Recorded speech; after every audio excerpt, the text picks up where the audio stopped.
Hi, this is Natalie Lander, voice of Kinsey, Tara Branford, Stargirl, and many others. You are listening to a W2M Net podcast.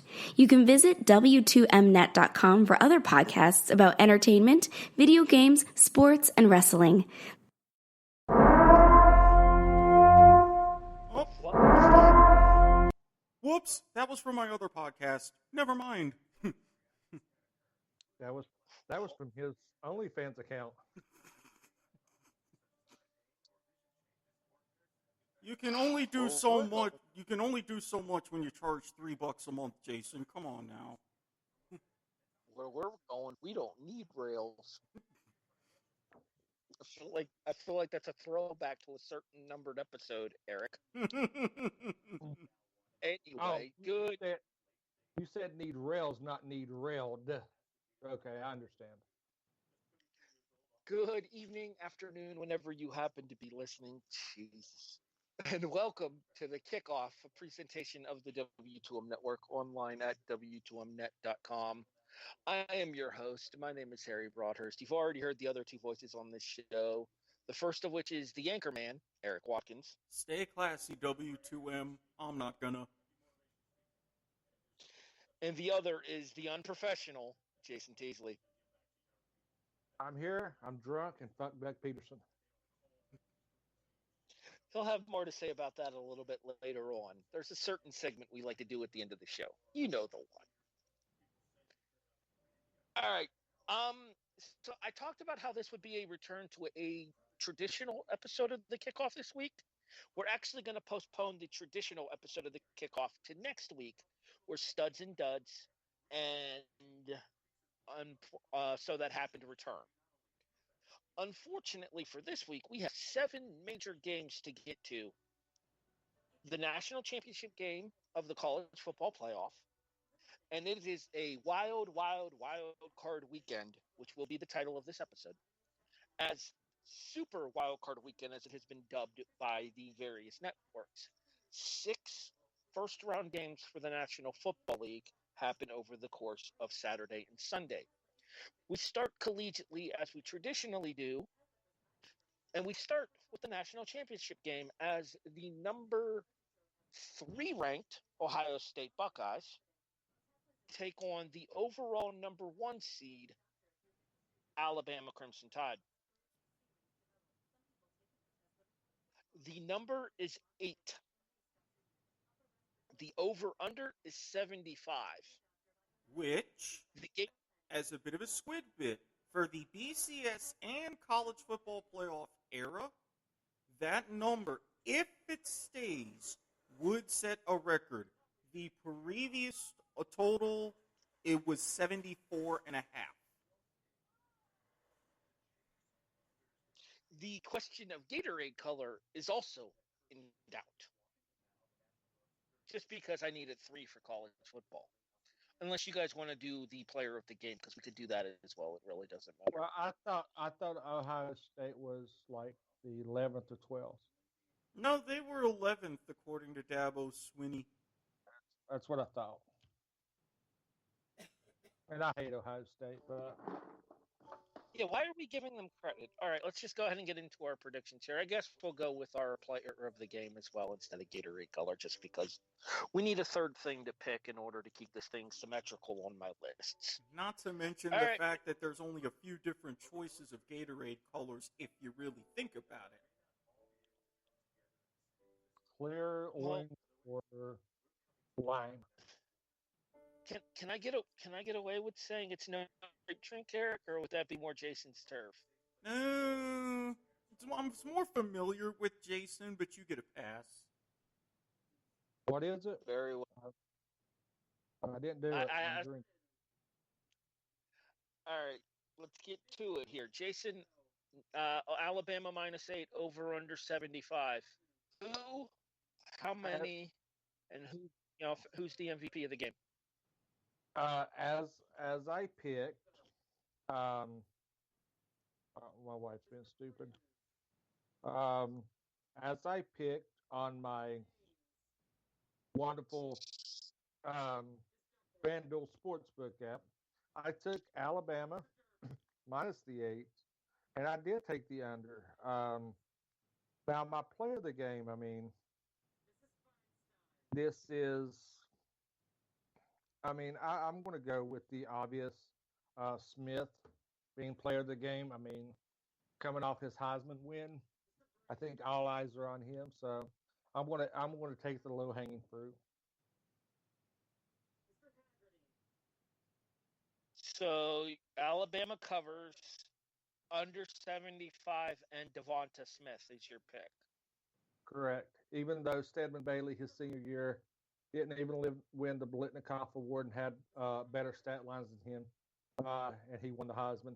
Just throwing that out there. What's your final score prediction? I want to take it to be like 35-17. I think it's going to be. I think it's going to be. Alabama's going to jump out to an early lead, and they're just going to maintain because they're not going to want to risk injury, so they're not going to try to run up the score. I would see if Alabama gets up by more than 3 touchdowns late in the third quarter, I would almost guarantee that you'd see some of the key players pulled. Therefore, especially those looking to start playing on Sundays.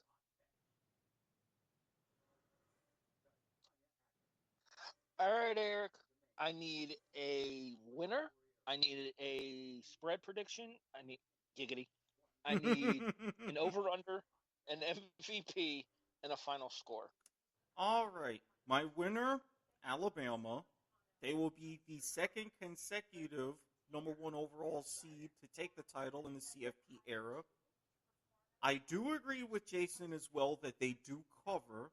However, I disagree, and I think, again, this one is more set to go over the total. I think it is going to be a very competitive first half. Most likely dominated by the ground game. You're going to see a battle between Sermon and Harris, but I think it's going to be definitely more opened up in the second half by Alabama and their wide receiver core, especially if Waddle returns.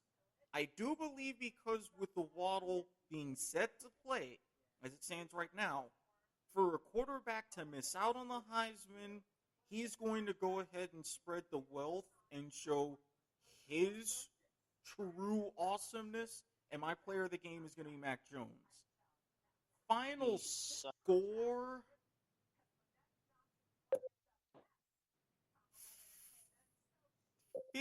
51-31. Taking the over. Mm-hmm.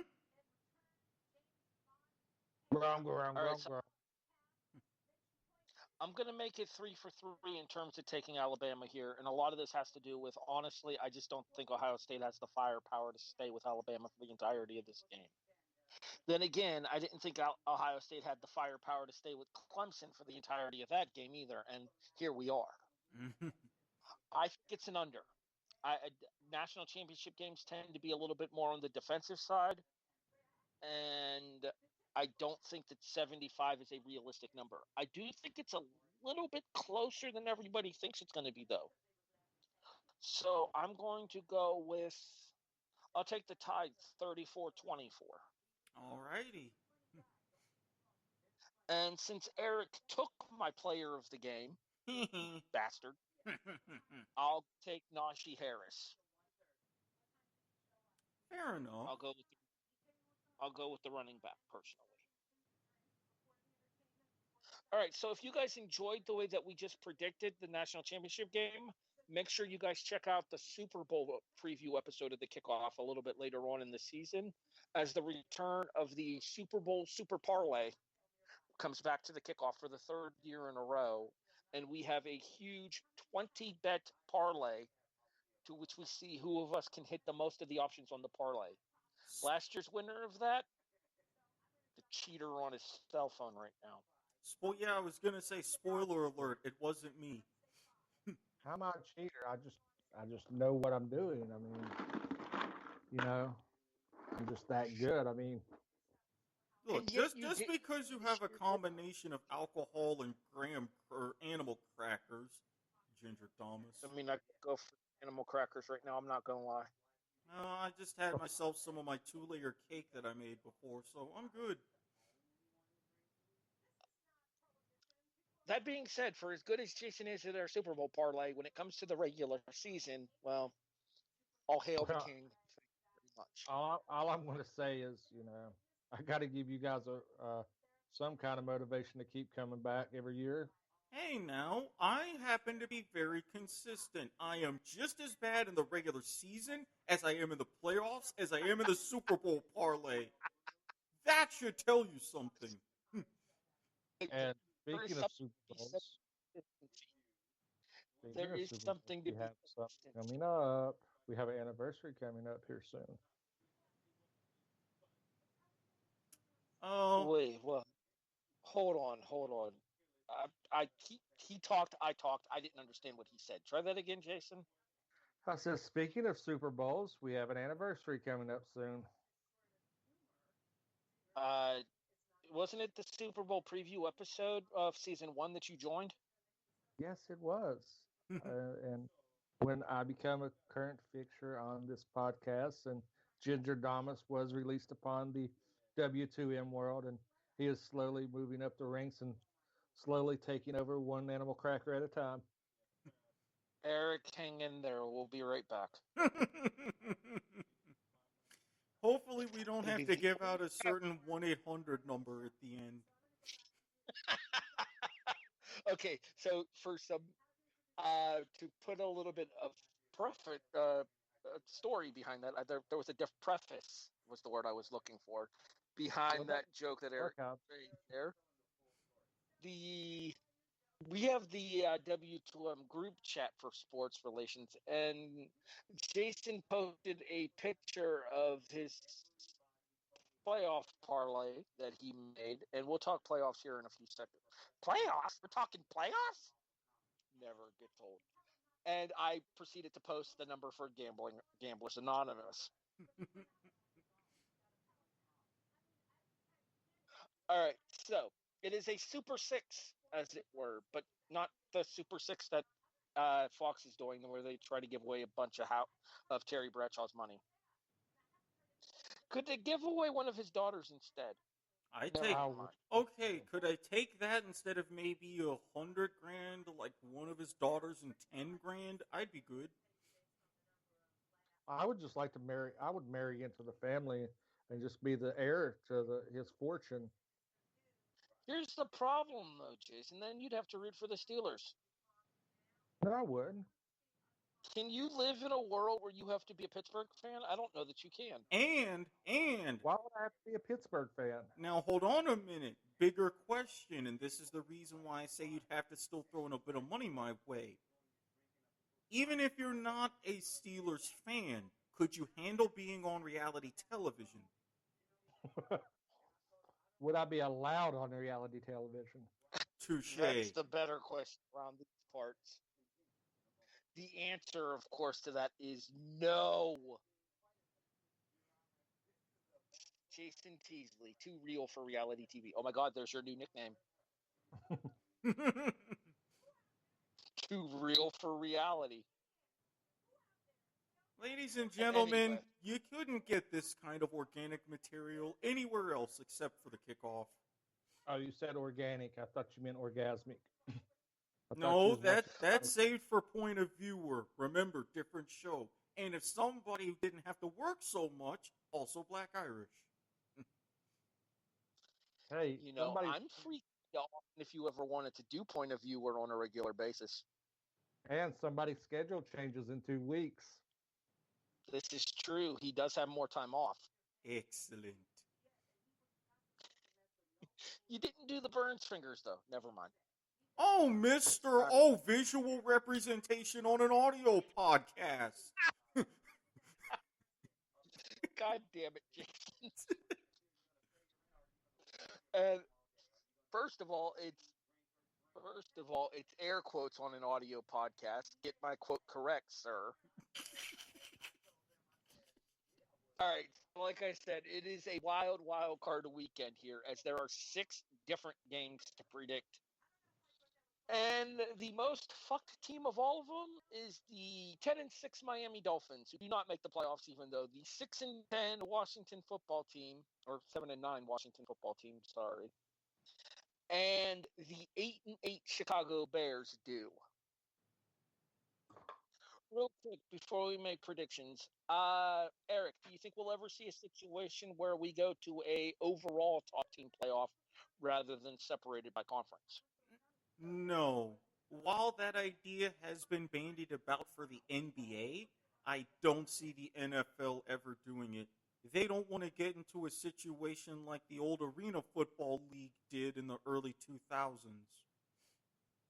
Two teams from a specific conference meeting in the championship game? Oh, not just that, but a division champion not making the playoffs because they weren't on an overall top seed. They missed out on tiebreakers.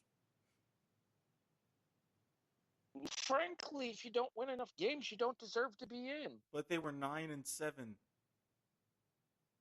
Okay, it's hard to argue against a positive 500 team not getting in. I mean, especially if you're hitting 563. Exactly. Now, if you were in this case with Washington, I would have gladly pulled a CFL-style crossover and given Miami that 4 seed and see what happens.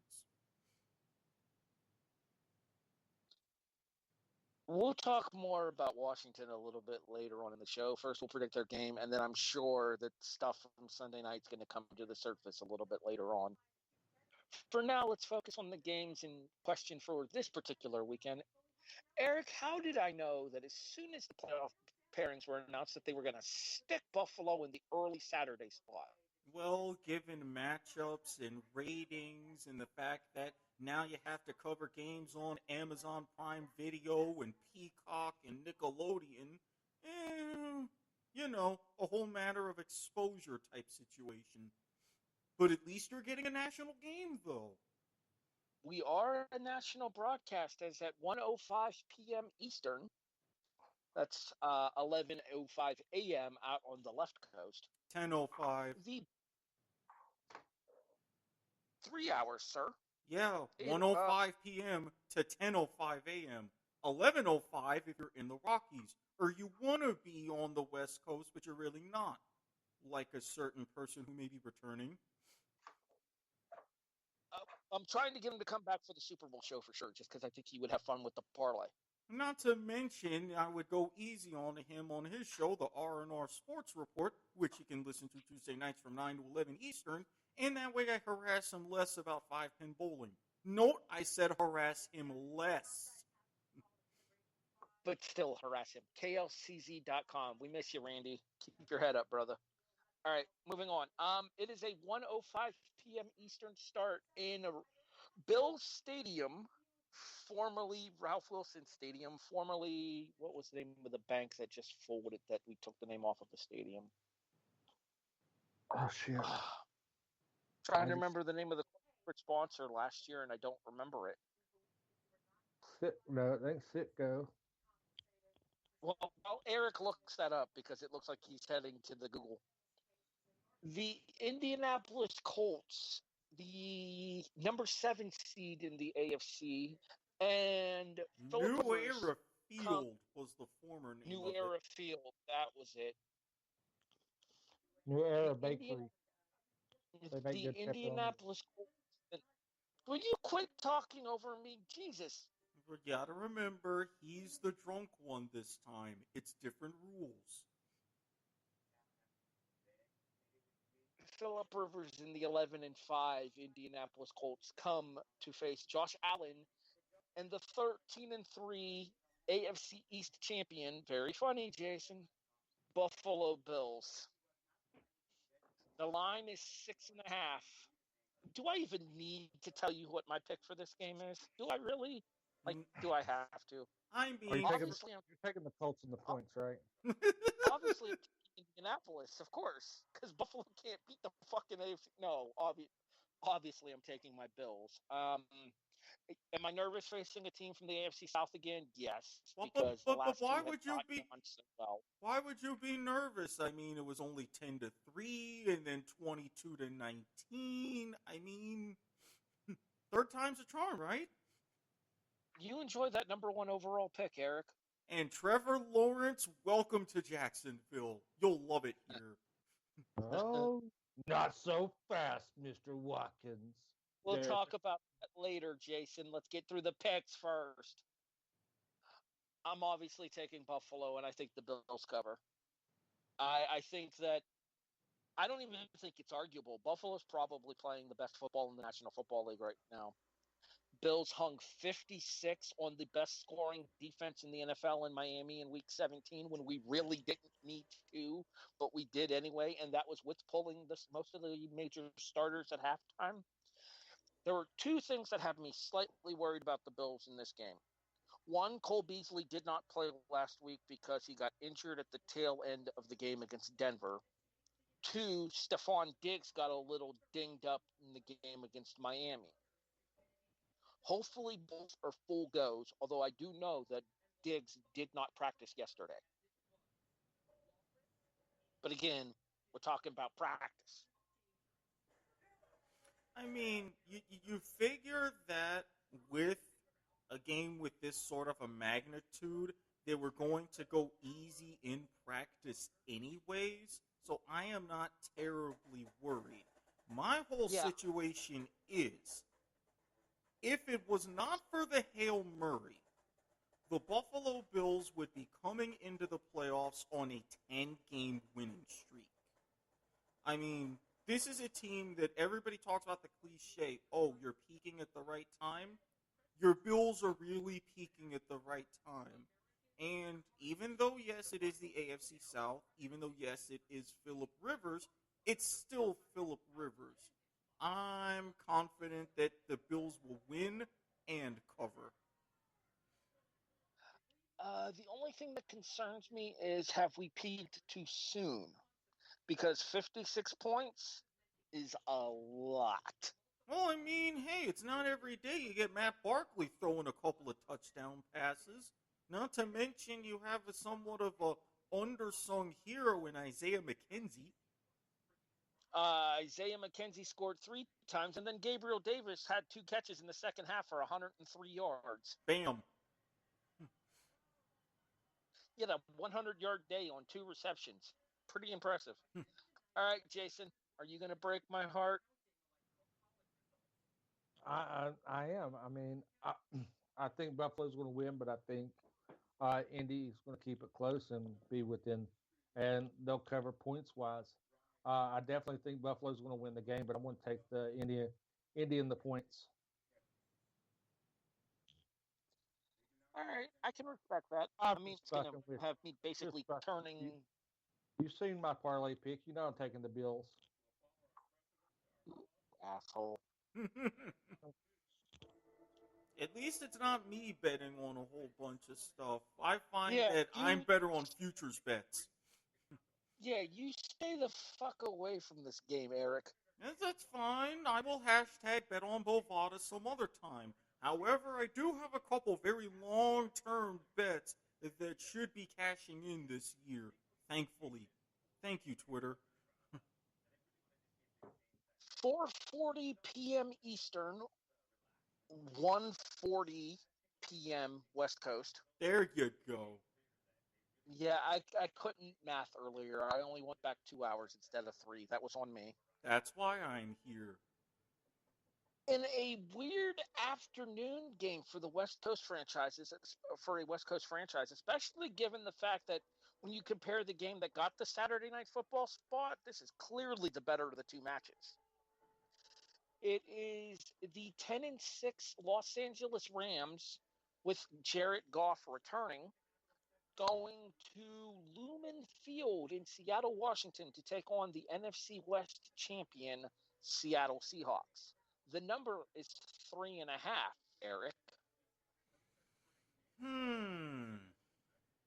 Seattle minus 3.5, right? Yes, sir. I'm going to take Seattle to win, but that hook is leading me for the Rams to cover. The way that Seattle has been playing, really up until the fourth quarter of that Niners game, it's been enough, but it hasn't been perfect. But at the same time, that Rams offense, both the couple of games with Jared Goff and with the local Jacksonville product from the Bulls school, John Wolford, in Week 17, hasn't entirely been pretty overwhelming. So I do see this one, combined with it being another divisional rematch, being a close one. Seattle gets it late, and if I were to take an under, this would be that game. The number is 3.5 to the Seahawks, Jason. I'm taking Seattle. I'm taking Seattle big, actually. I think the Rams, Cam Akers is still questionable. He's not going to be 100%. So they're going to have to throw the ball. Seattle's pass defense is abysmal most days. But I think the fact that they won't have to contend with the run, they're going to be able to limit Goff's ability. I mean, Goff's coming back from an injury as well. So I don't think he's going to try to. I was just going to touch on that real quick. Goff's not just coming back from an injury. Goff's coming back from surgery. Yeah, so I don't think he's going to. I don't think Goff will actually finishes the game due to that. I think he has some issues, complications, and I think Russell Wilson's going to go back to his MVP form that he typically sees the first 4 games of the season, and then he disappears. But I really think that Seattle's going to win by at least 10. I'm with Jason on this one. I think that Seattle wins and Seattle covers. And the reason I say that is this is not a fully healthy Jared Goff. And a fully healthy Jared Goff gives the Rams an opportunity in this game. A Jared Goff that is returning after missing a pivotal Week 17 game where their playoff spot was not entirely for certain. Because realistically speaking, if the Rams would have lost and the Bears would have won, the Rams would have missed the playoffs based on the tie-breaking scenarios in the NFC. True. Instead, the Rams snuck in after beating Arizona due to Kyler Murray's injury in Week 17. Murray doesn't get hurt. Well, the Rams still get in because Chicago lost. But the Rams come in stumbling off of a loss to Arizona. I do not think this is a close game. I think Seattle's defense, after being a whipping boy for most of the season, realizes that this is the time to turn it up. And like Jason said, if there's one quarterback in these entire playoffs that I trust, it's Russell Wilson. And again, I am not saying anything against Russell Wilson as a whole. Go ahead. Real quick, I was just going to finish up with give me the Seahawks and give me the Seahawks by double digits. Yeah, I'm not saying anything against Russell Wilson as a whole. I mean, if you let Russ cook, you're going to get a Michelin star worthy recipe. I'm not saying that at all. I am just saying with that offensive line and some of these issues, it's hard to get the oven preheated properly. And even though the Rams have their issues on offense, lest we still forget Aaron Donald, that's the main reason why I think it's going to just be a little bit tighter. Not that that's a bad thing. Giggity. You're welcome. Family show as well, sir. I was waiting for that one. I got to give at least one. I've got a quasi kind of streak going. We have to bounce back from last week's underwhelming flashbacks. In fairness, we were out of practice last week. Our nightcap on Saturday is a NBC broadcast, so Saturday Night Football, which means yay, 2 Chris Collinsworths, woohoo! Now there's a guy. Can we dramatic reverb his commentary?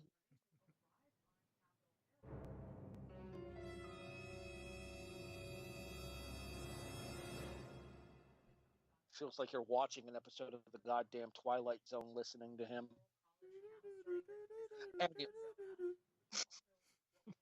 Anyway, I'm going to allow Erik to lead off with this real quick. I don't want your prediction yet because it's Jason's turn to go first on predictions. Okay. But what I do want you to do is explain the squid bit that favors the home team in this game. As the 11-5 top wild card team in the NFC, Tampa Bay Buccaneers and Tom Brady go to FedEx Field to take on the 7-9 NFC East champion Washington football team. Gladly. And the squid bit is this. A lot of us, especially older NFL fans, remember the 1982 strike-shortened season. That was the first time you had teams with a losing record enter the playoffs, which were expanded that year. Two teams with a 4-5 overall mark. Correct. Cleveland and Detroit. Since then, there have been 3 teams that have entered the playoffs with a losing record. The 7-9 Seattle Seahawks, the 7-8-1 Carolina Panthers, and now the 7-9 Washington football team.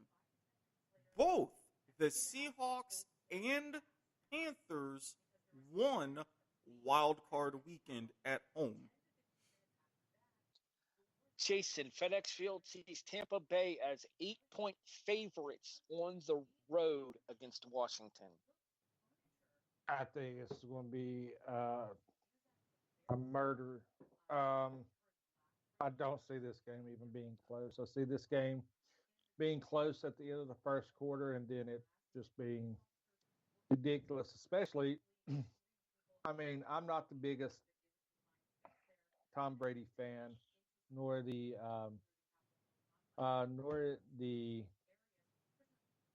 fan of the Bucks, but Chase Young gave Tom Brady some bulletin board material, and that's something you don't want to do. You don't want to antagonize Tom Brady, and Chase Young has done so, and I think it's going to come out, and Brady's just going to bitch smack Washington. And I might have a little hatred for Washington myself, but we won't discuss that right now. We'll discuss it later. Dun, dun, dun.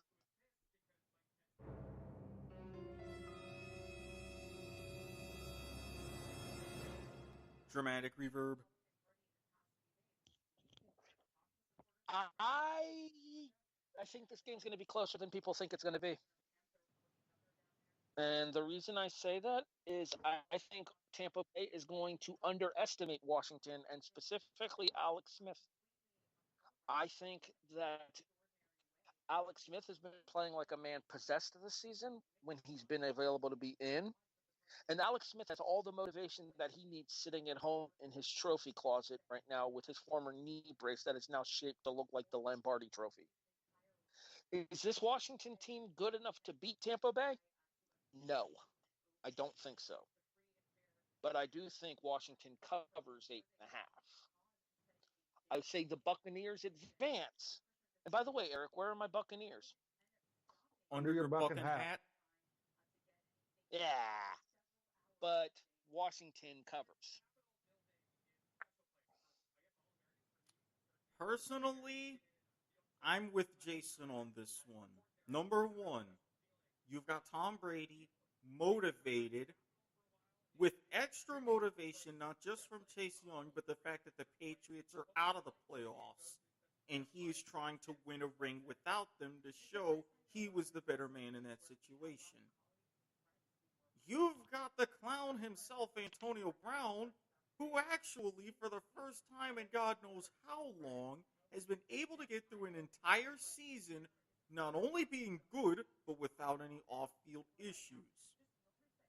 That really takes care of why Tampa Bay, who's also firing on all cylinders, especially after what happened against Atlanta, how they're coming into the playoffs.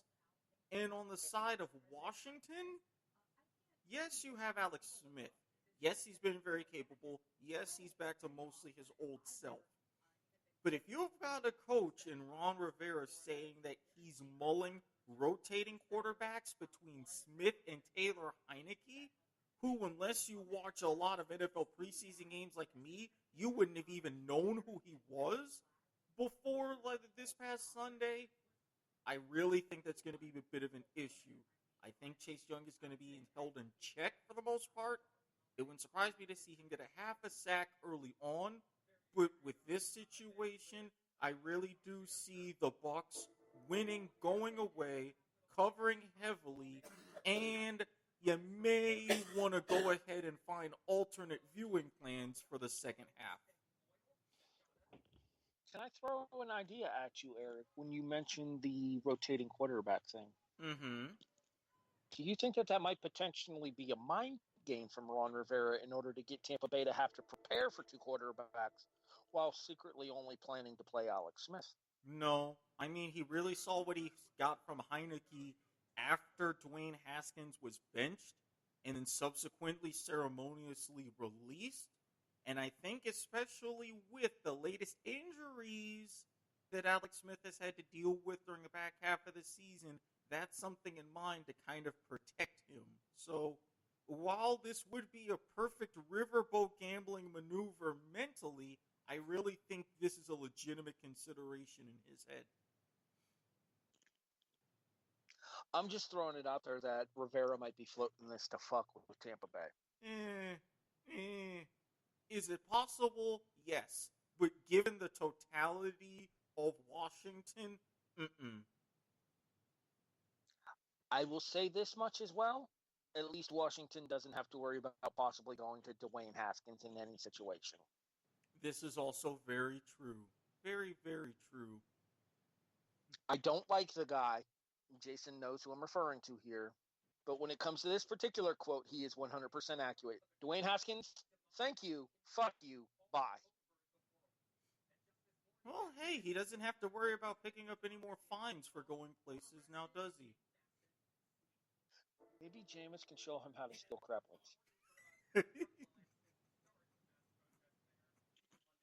Speaking of the Saints, they actually play in the 4 o'clock game on Sunday, but we're not to that one yet. All right, so I start us off for the Sunday schedule, and it starts with a simulcast, much the same way the Bills' domination of the New England Patriots on Monday Night Football was earlier this season. God, it was nice to whoop their ass on national television. Can I just say that for the record? Yes, you can. We all delighted in it. Oh, man. That game was cathartic. Careful there. I can only stall but so long if you need to get more underwear. All right. Anyway, so back to the game in question here. As a ABC ESPN simulcast sees the Baltimore Ravens at 11-5 and the number one wild card team in the AFC traveling to play at Nissan Stadium in Nashville against the AFC South champion, the 11-5 Tennessee Titans. Baltimore is a 3.5-point favorite on the road. With all due respect to Mr. Jackson and how well he played in the final week of the regular season, does Baltimore have a 2,000-yard rusher this year? Oh, Henry! Does Baltimore have a player that sent multiple different dudes to different galaxies with his stiff arm? And I say this having happened to Josh Norman of Buffalo in the process. Don't remind me. Don't remind me. I know what he's done on TV, and I don't want to talk about it.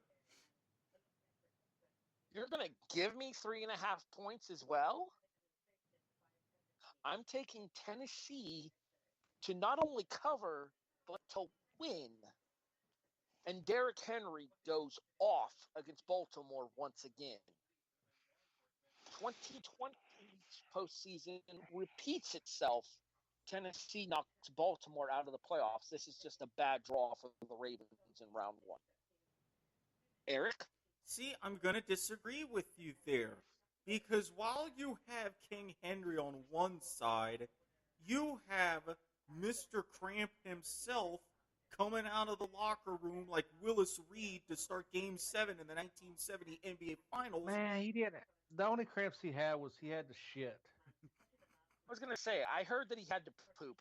No, he actually disputed that. He disputed that because everybody was making the Paul Pierce reference.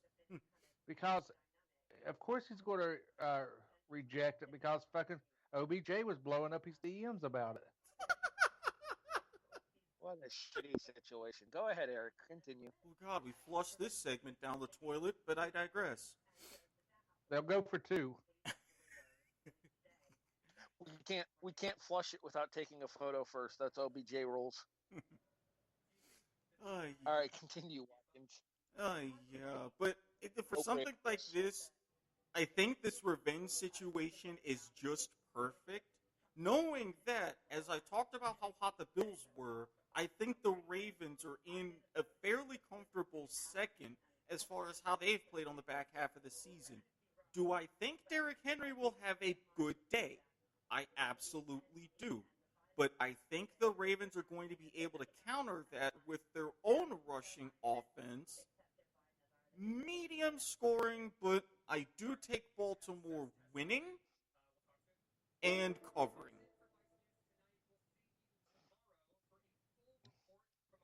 Jason, you'll be the tiebreaker here. Oh, I'm taking Tennessee in the points. I don't think Baltimore can hang with Tennessee. I mean, Tennessee's defense has been bipolar to say the least this year, but I think that Tennessee at home is nice. I think they're going to ride Derrick Henry and that 2,000-yard plus rushing title all the way to a first-round victory. My preseason pick for the Super Bowl was the Ravens and the team in the next game, the Saints. I just said that the Ravens were going to lose this week. What happens to the Saints?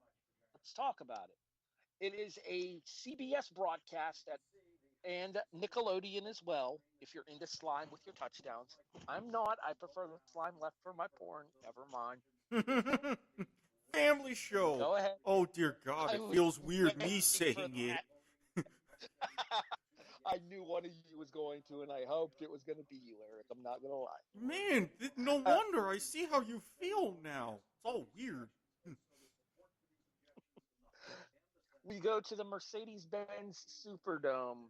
CBS and Nickelodeon have the coverage as the 8-8 final wild card in the NFC Chicago Bears go to the 12-4 NFC South champion New Orleans Saints. The number, Erik. Erik starts this game. Jason gets the nightcap. Is 10 to New Orleans. See, I'm a little hesitant, but I'm going to say this.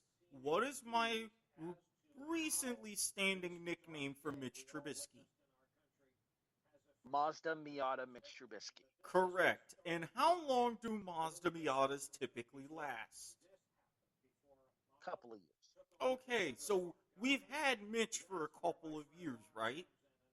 This is the time to where he really breaks down. You don't have Nick Foles. Well, okay, you do have Nick Foles, but this time playing for you instead of against you. You don't have Cody Parkey, so there's no threat of Doink the Clown showing up through the uprights. But I have seen Mazda Miata Mitch, and I know this is just the time to where he is going to shit the bed.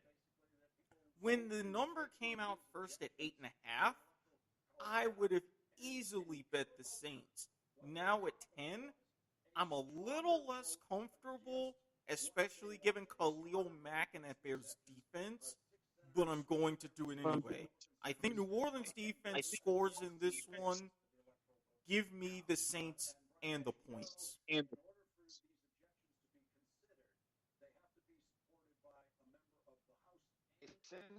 The number is 10 to the Saints.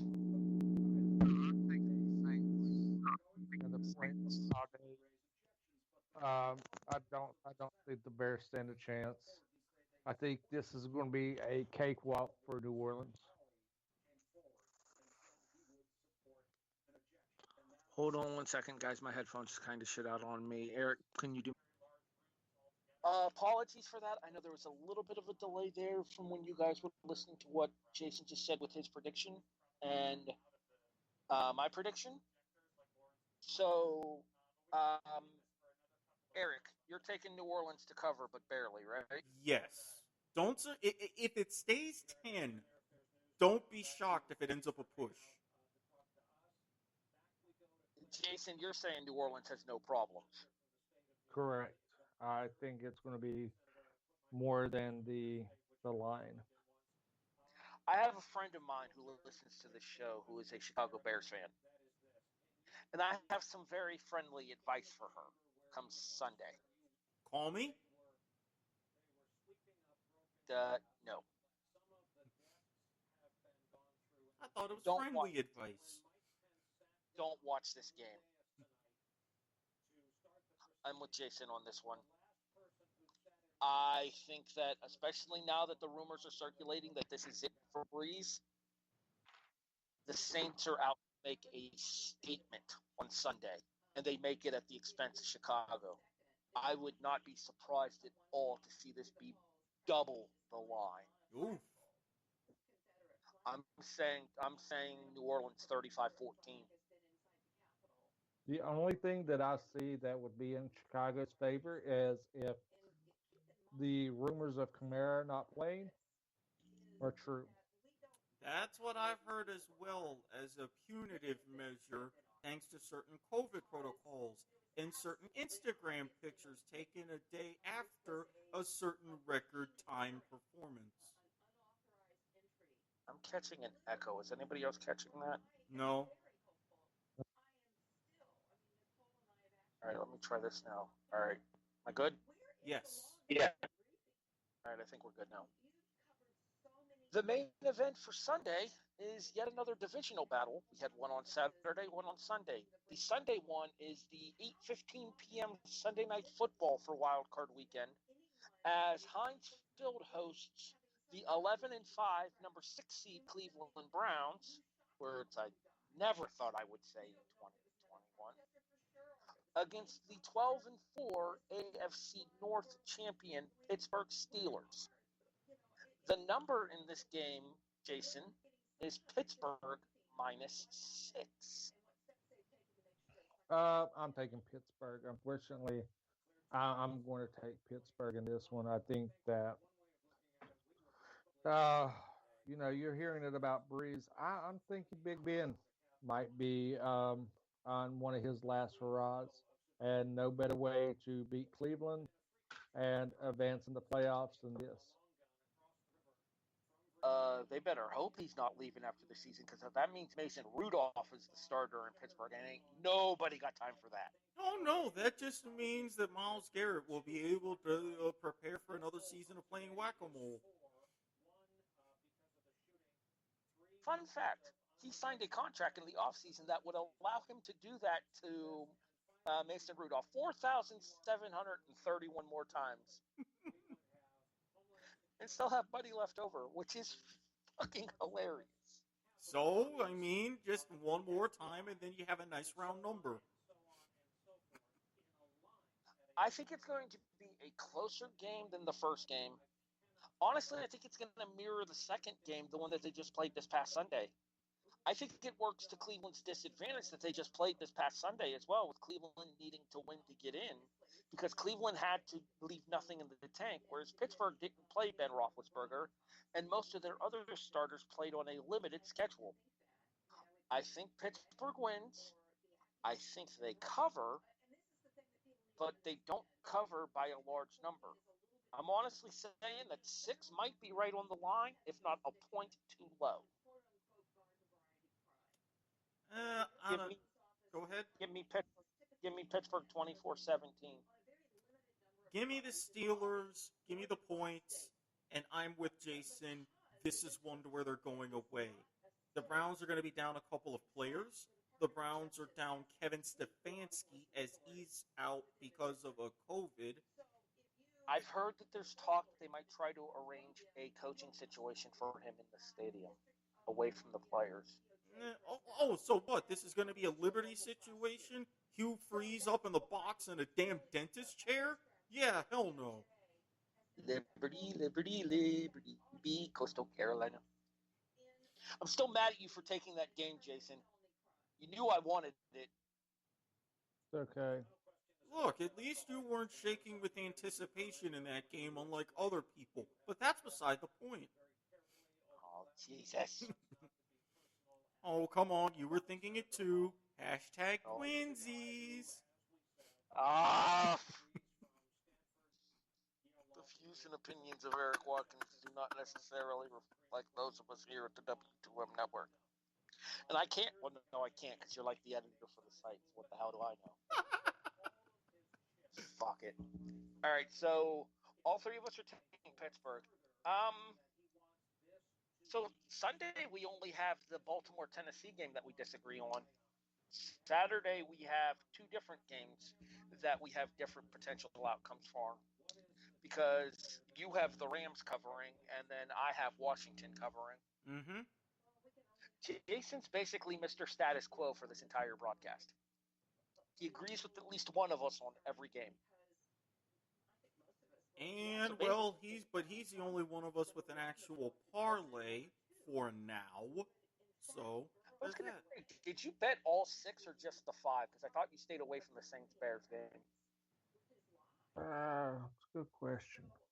I'm pretty sure it was just the 5 because I asked about that 5. Saints game. Yeah, I think I did 5. So let me just take a look. I did Buffalo, Seattle, Tampa, Tennessee, Pittsburgh. Yeah, I did not take the Saints game. You know, it's a sign that he bets too much when he can't remember the ones that he did take. This is why I'm here.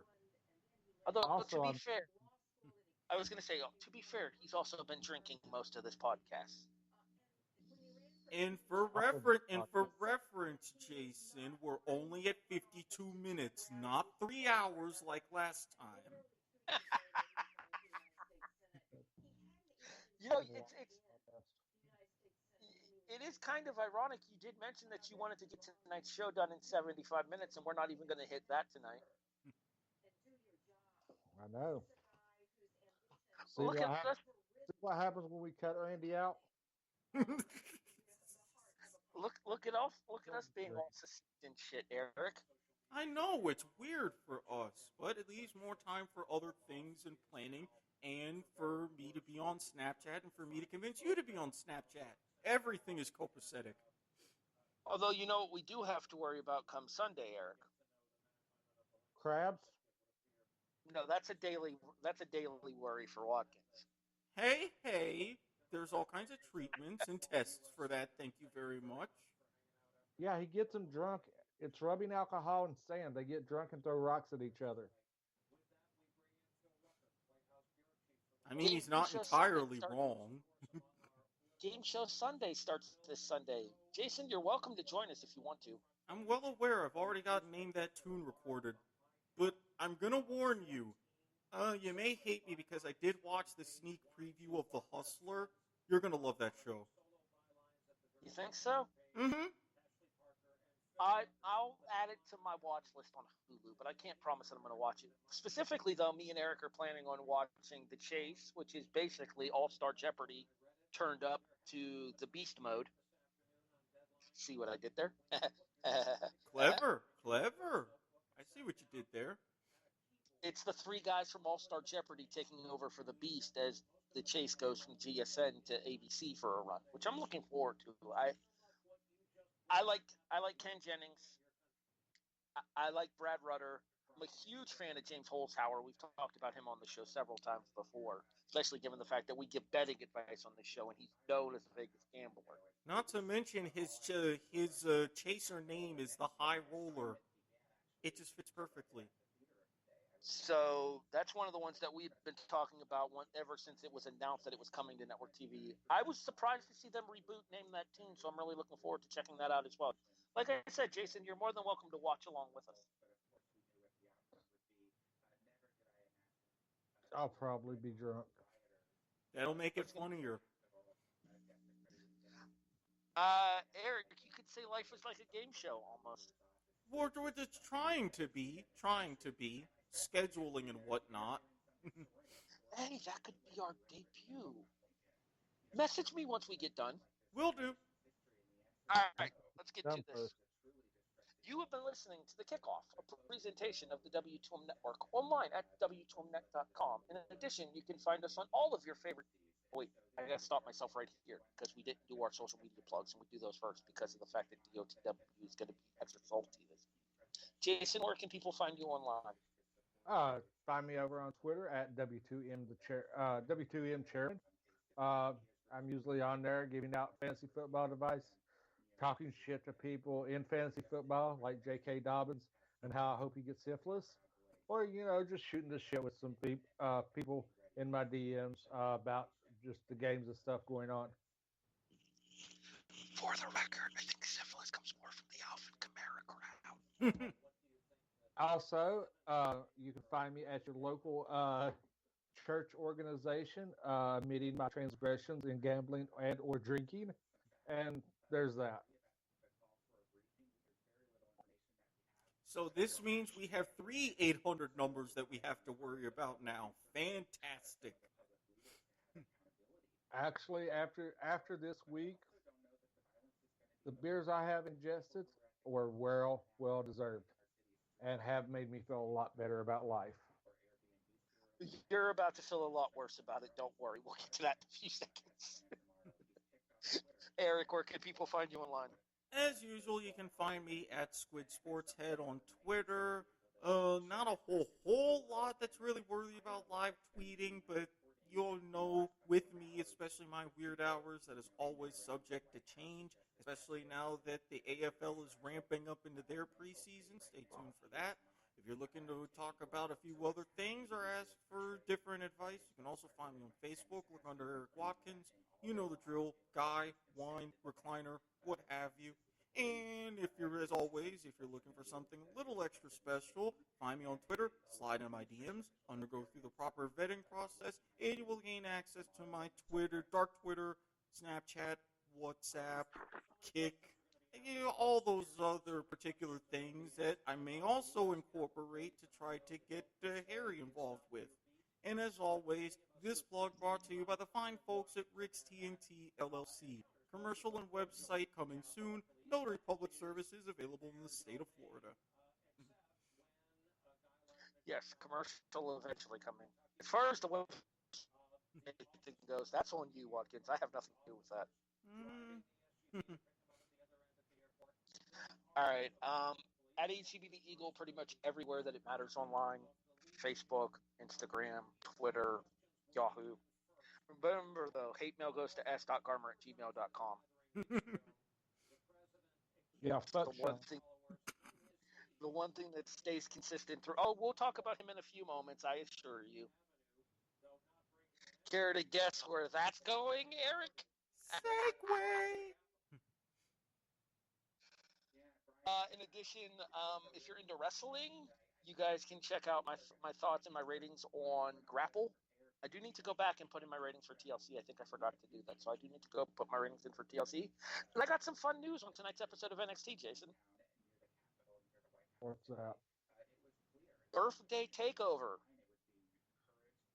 Nice. The next NXT TakeOver event will be February 14th, 2021. Happens to be my 36th birthday. Damn, you're old. Really? All right, Captain 40, you enjoy your animal crackers over there. 40. Shit, I'm 42, son. I'm shocked he has teeth with. I'm damn AARP over here. Those motherfuckers sent me a letter a couple of days ago. I mean, I have my AARP card. Why don't you guys? No, I got my white police card. I don't need AARP.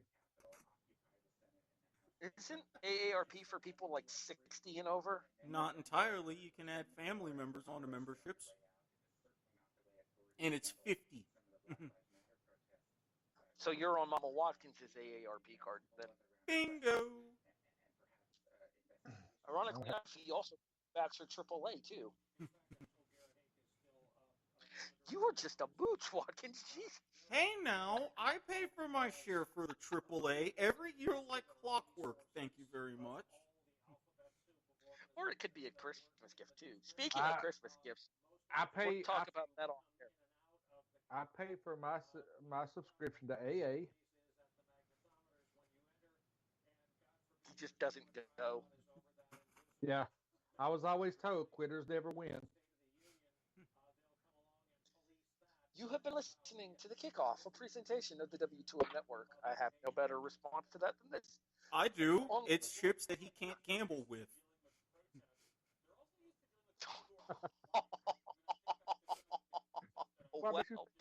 What makes you think I make it to get a chip? That's why you don't, because you can't gamble with them. Online at W2Mnet.com. Like I said at the start of the show, folks, where we're going, we don't need rails. In addition, you can find us on all of your favorite podcast listening services: iTunes, iHeartRadio, Stitcher, Spreaker, Podbean, Castbox. Hey, Jason, guess what? What's up? Erik, guess what? Spotify is here.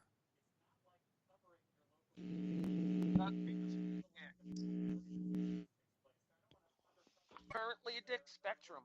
Erik, guess what? Spotify is here. All right, Jason, let loose. Fuck Doug Peterson, fuck you right in your fucking ass with a fucking gorilla fucking infested STD cock.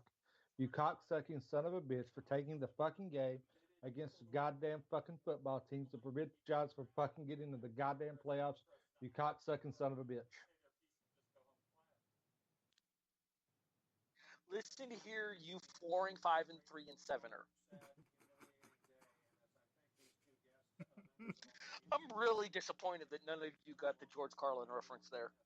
I didn't remember that particular part of that set. That was the thing. It was the part of it is he said that you could assign each of them a number because they were the 7 dirty words you couldn't say on television or the radio. True. And once you said it there, I was like, yeah, now it makes sense. All right, Erik, who's your DOTW? Obviously, Mark Lamping, and I'm waiting on bated breath for whoever is going to be our new president of team operations, because we're already on track to get a new quarterback, a new head coach, a new GM. He's just the last piece of the puzzle. Urban Meyer worth $12 million. We'll talk about that more next week, won't we?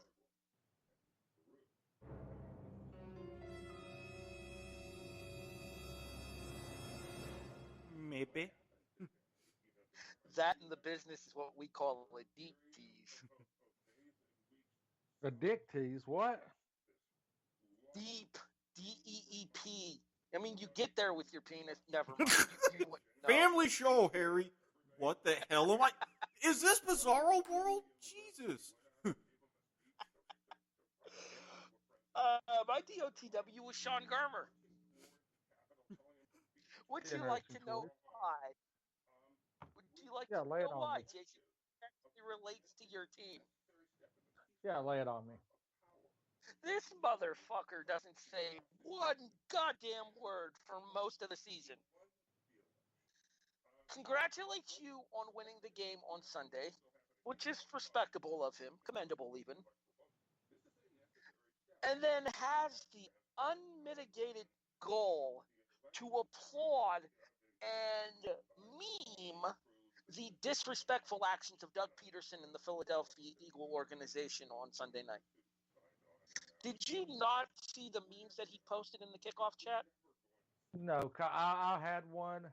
I had a picture of Dak's ankle, but I didn't see that, but I seen somebody mention I actually have a job that, I actually have to be at and, do, reasonable work. So I don't really pay attention to Sean Butch. But I was going to post a picture that says another bad break for Dallas and show pictures of Dak's ankle. But I decided against it because I don't want to be that bitter person. I don't want to be a dick. No, Jason, come on. No, wait, come on now. You know damn well kicking field goals for the Indianapolis Colts is very, very respectable work, okay? And it makes Sean a lot of money, all right? Let's get that straight. Erik finally popped me. fans, we're doing a video call while we record this podcast, and you can literally see Jason's stomach shaking after Erik said that.